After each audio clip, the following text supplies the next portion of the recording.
And the greater fool was Krylnik. He stayed behind and was hit by the mortar. I scraped him up with a spoon and buried him in a tin pot."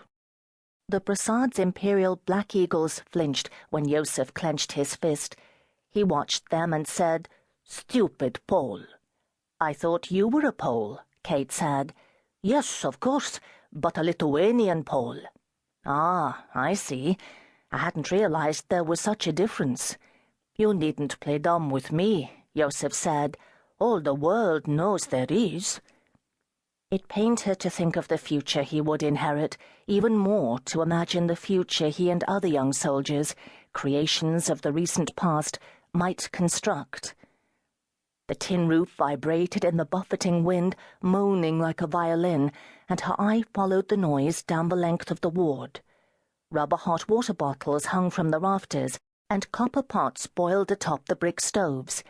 Once again they had a small supply of coal for the stoves. Like the armbands, it was an unexpected gift from an unexplained source, and on a brutally cold night like tonight, that would keep the patients alive. But the steam was melting ice that had formed on the ceiling, and she would have to push beds aside to keep patients dry. She was about to go when Yosef pinched her sleeve between his bony fingers, not wanting to be left alone. She couldn't blame him. A line of folded-over mattresses and piled clean linens stretched into the darkness beyond the few other patients on the ward, all of whom were sleeping, and the lack of human voices made their presence seem an oddity. But she couldn't stay. She was tired. She had other patients to attend to. She was afraid and didn't want her fear to show. The approach of Father Thomas spared her the embarrassment of pulling her arm free. Their other orderlies had either deserted or been moved north and west during the past months to staff new British hospitals along the fluctuating front. Victors in the recent war, the English now told the German army and its field hospitals what to do, but Father Thomas had argued that his throat wound should keep him behind. Not from fear, Kate knew. It was because he didn't want to abandon them.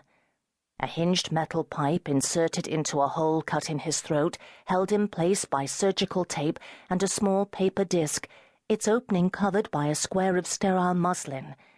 He would have looked ecclesiastical with all that white at his throat, even if he hadn't been a priest.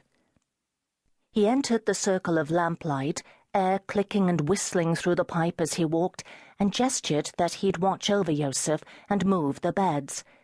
"Thank you," Kate said. "No," he signed. "Thank you." She looked puzzled, and he made the sign for a plate, breathing deeply in appreciation, his pipe whistling.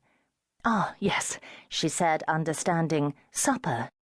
The eggs were good, weren't they? She decided not to tell him that, lacking lard, she'd had to cook them in Vaseline. Their newfound supplies, though bountiful, were a bizarre mixture of the practical and the useless. As he bent over, his crucifix swung free, nearly striking Yosef's chin, and Yosef swatted it away. "Don't bless me, Father," he said. "I haven't sinned." He smiled with youthful pleasure at his joke.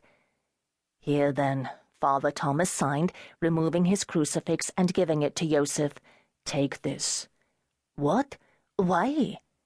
Kate translated his signs. "Those who feel they're without sin are in the greatest danger of all." Yosef made a face, but slipped the chain around his neck too quickly to be anything but pleased. Father Thomas folded his hand over Yosef's, and Kate squeezed Yosef's other hand before dropping it and hurrying off, briefly elated by her certainty that Yosef would be fine. But her own echoing footsteps down the long empty ward discomfited her. At least during the war she'd known what to hope for, and her fears, though deep, had been mostly dormant. They'd waited years for peace, and when it had finally come, they'd celebrated even in defeat. A last saved bottle of plum brandy, and yet now they were waiting once again, though she couldn't say with any certainty for what.